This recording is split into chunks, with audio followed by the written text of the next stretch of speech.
Hey, hey. All right. So, welcome back, Pisces. Let's jump on into this one. So, happy 8-8 portal. That is today, if you are in my neck of the woods anyway. And so, this 8-8 portal talks about the timeline where Orion, Sirius, the dog star, and Earth are in alignment. But if you were looking at it from an ancient Egyptian perspective, when Sirius, the dog star, would be visible again to them, that is the time that they would associate with the flooding of the Nile, and that in turn was considered a time of great fertility. So a really positive time.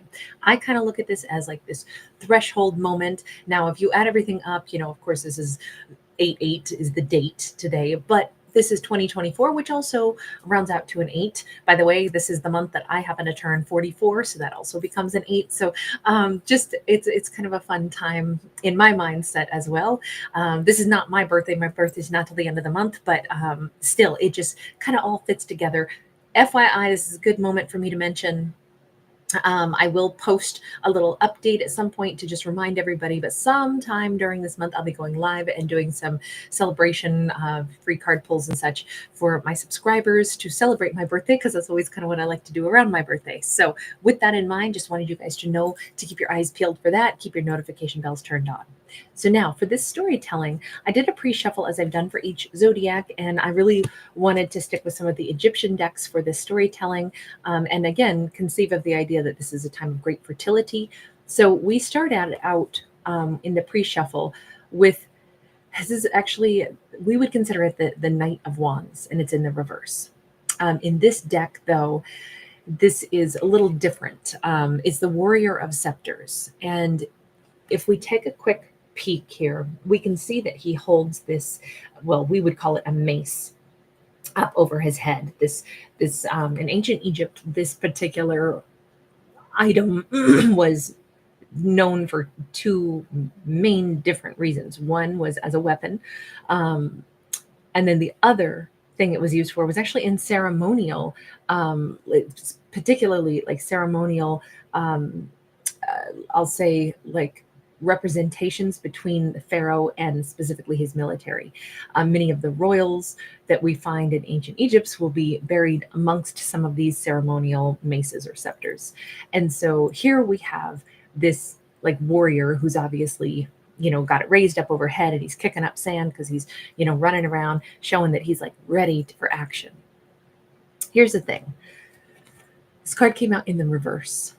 And in the reverse, it actually represents, in this deck specifically, it represents lack of discipline. It represents arrogance. It represents, poorly formed ideas and impulsive actions and recklessness. If this is the energy that Pisces is moving from one threshold of energy into another, this is a time of great fertility. This is the thing they are leaving behind. Now, we could say they're letting go of people that represent this kind of energy. Knights of Wands, even in the upright, can be bold and they can be passionate and they can be brave, but they oftentimes don't have staying power.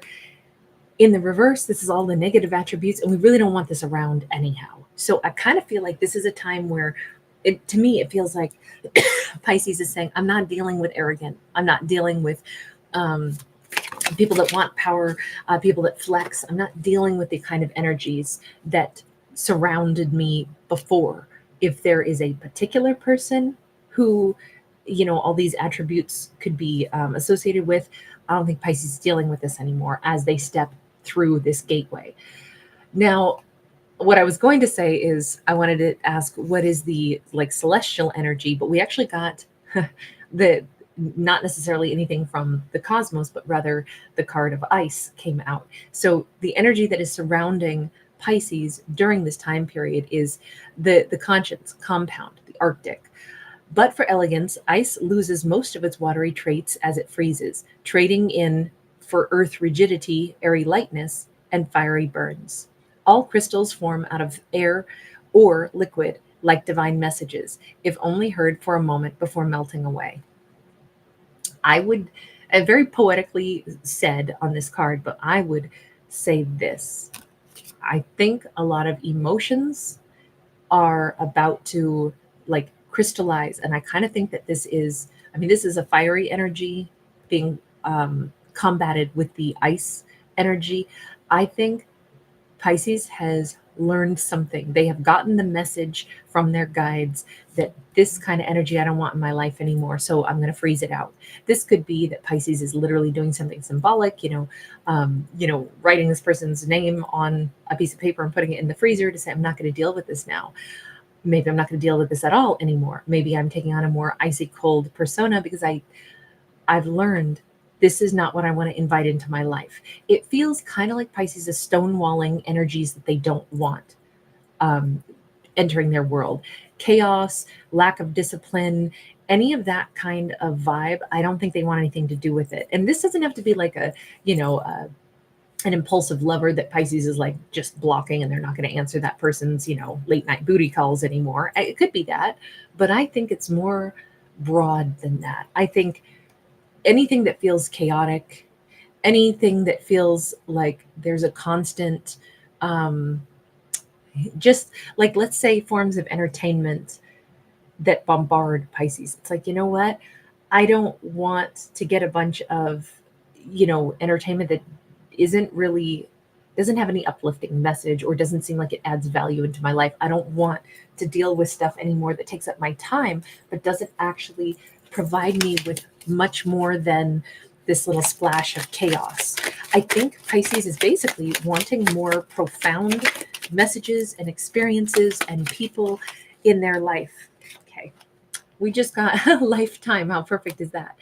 When you arise in the morning, think of what a privilege it is to be alive, to think, to enjoy, to love.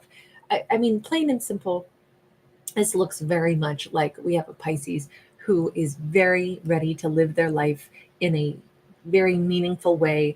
We have Cleopatra on this card. So we know that Pisces is looking for a life of, they want to really make success happen in their life. They want to make more progress in their life. They want to do things, talk to people, be in situations that actually add a lot of merit and a lot of vitality and a lot of power into their life. Hi, everyone. Great to see you. Victor, San Juanita. Great to see you today. Happy 8-8 portal. We have the Lovers card, Gemini energy, and we have the Seven of Swords. Ooh. Okay, so this does have possibly quite a bit to do with choices between romantic partners. I feel like if Pisces is aware that they dealt with somebody who was untrustworthy because they couldn't decide for themselves what they wanted to do, I think Pisces is recognizing, well, I'd be lying to myself if I said I didn't know that they were still indecisive. If Pisces themselves has been indecisive about lovers, Pisces might be saying, I know for a fact, truth be told, it's time for me to choose. It feels like this is that come into Jesus moment for Pisces, and they're really taking responsibility for their own actions in life, but they're also saying, and I'm going to hold other people to the same level of scrutiny that I hold myself to. What am I doing and why am I doing it? Let me just be super honest. Let me choose well. Let me not keep a secondary person, on my mind. If they're kind of it feels like Pisces might have been dealing with a Knight of Wands, somebody that was sexy, somebody that bounced in and out of their life, that they already knew were not long-term relationship material. And in the meantime, Pisces was wanting to meet someone or has met somebody, but they haven't fully committed to that person because they were like, well, I'm still, trying to decide. And I think this is Pisces saying, I know already. What am I doing? I know better. We got the Knight of Pentacles. This doesn't mean that Pisces suddenly says, okay, I'm cutting ties with, all the people in my little black book that I used to kind of date or keep as options. It's more that Pisces is focusing now on marching toward things that they really could see going the distance. They're cutting off the waste is what I'll say, the things that are actually dragging them down because they're things that are not really going to stay in their life, the resources that they're not really going to build with. This is like, if we keep, let's use this as an example, something non-emotional based, because I'm famous for this. Okay. So I have literally like bins of stuff that I keep in storage, house decor, stuff that, I've lugged around with me since I had my first apartment when I was young. and I still have those household decor items. And that's not my taste anymore, or I've changed something, or I found a replacement item that I like more than that. But why haven't I let go of those other items? Why are they taking up space in my storage? Why don't I keep gravitating as my style evolves? Because, I'm old now, I'm 44. Um, you know, the clothing taste has changed, has shifted, because I'm older now, I'm more mature. So why am I holding on to any of the old stuff that I'm never going to wear again? There comes a time where we say, I don't need to lug around or store things that I already deep down I know this doesn't have any place in my future. It doesn't have any place in where I'm going in life. This is a great time during this threshold of the 8-8 portal to let go of, and this even includes relationships, behaviors, people that display certain behaviors, maybe things like tangible items like I'm describing, clothing and whatnot. But this is a time for Pisces to allow themselves to say, I already kind of know what's true and what's not true. What am I keeping and what I'm not? What has a place in the future that I'm building and what doesn't? And who has a place in the future that I'm building and who does not? This is only to cut loose of the things that they know for a fact do not have a place in their future. If they're still uncertain about something, Pisces is not going to let go of things that they really have no idea what they should do. But if there are people, places, or items that they already know are not for them, this is the time frame for our Pisces to let those things go. And we have a 3 swords in the reverse. It's not going to hurt Pisces' heart to let go of certain things. Sometimes we cling to stuff like an old idea. Let's say Pisces for a long time thought, but what if this irrational, impulsive Knight of Wands who tended to pop in and out of my life, what if I still really hoped that someday they'd mature and they'd grow up? This says Pisces isn't hoping for that anymore. And in fact, this person's behavior might have even become a little bit distasteful. So why then? Why would they hold space for that person when they can see it very clearly at this point? I'm not wounded by this anymore. I'm not trying to heal from this anymore. And letting this relationship go, or this non-relationship dissipate and just be kind of, I don't know, it just doesn't really factor in to where Pisces is going now. And it's really nice to be able to let go of things. Hi, April O'Neil. Great to see you. It's really nice to see the ability to let things go. We have the Magician upright. We have the Tower upright.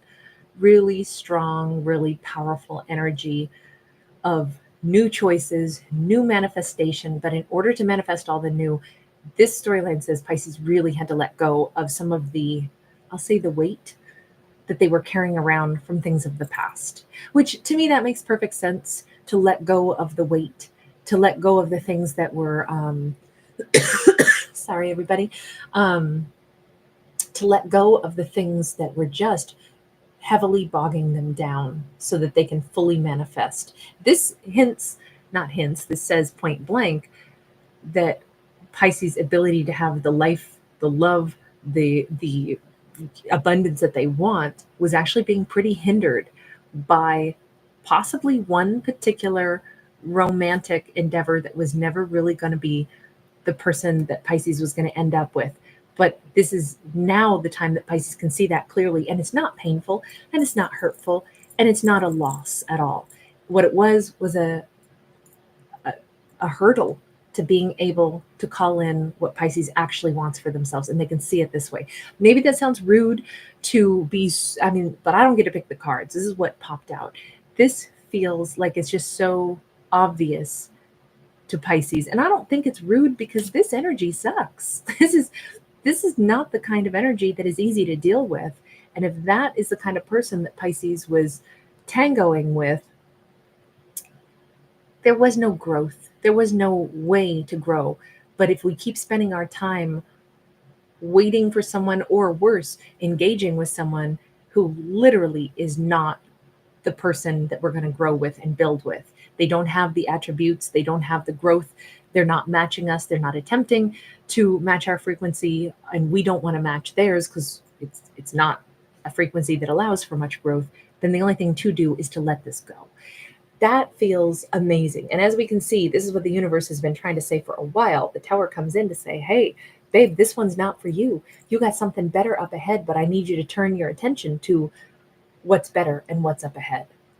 It's kind of like, have you, no, never mind. I'm not going to use that analogy. I'll use this analogy. If you've ever been in like a city that you didn't know and you were really hungry and you're like, okay, I'm just going to, the first, little cafe or something that I see, I'm just going to go in and I'm going to grab some kind of food item. And you go in and you can already tell it's like, I don't even like any of the food that they have, but I'll just order something. Like, I don't like sandwiches, but that's all they have. And they look like crummy sandwiches, but whatever. And it's overpriced. Oh, well, at least it's food. It'll keep me going. And I don't know when I'll see the next cafe. So you're eating it. You've just finished it. You've walked 4 more blocks. And then there is like, a place that sells crepes. And it's like, oh my God, I love crepes. And look, they were so cheap and they look so amazing. But now I spent all my money on that crappy sandwich 3 blocks back. And now technically I'm fed, so I'm not going to eat more calories. I'm not going to spend any more money. But damn, why didn't I push on? Sometimes we shouldn't settle.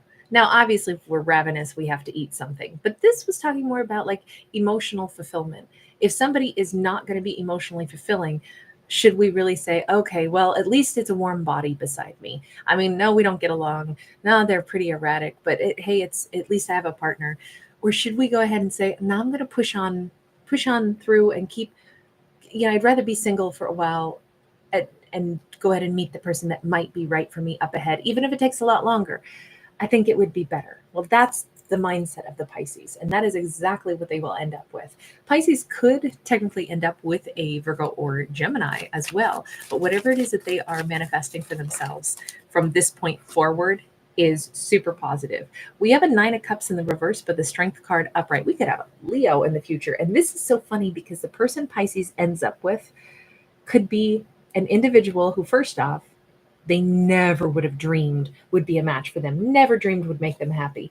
And this could be a person that they have technically known who this person was for a long time, but never looked at them with those eyes. You notice how the lion is here, but we can see like it's transparent. We can see the bone structure, but then we have to remove the mask to see the real lion.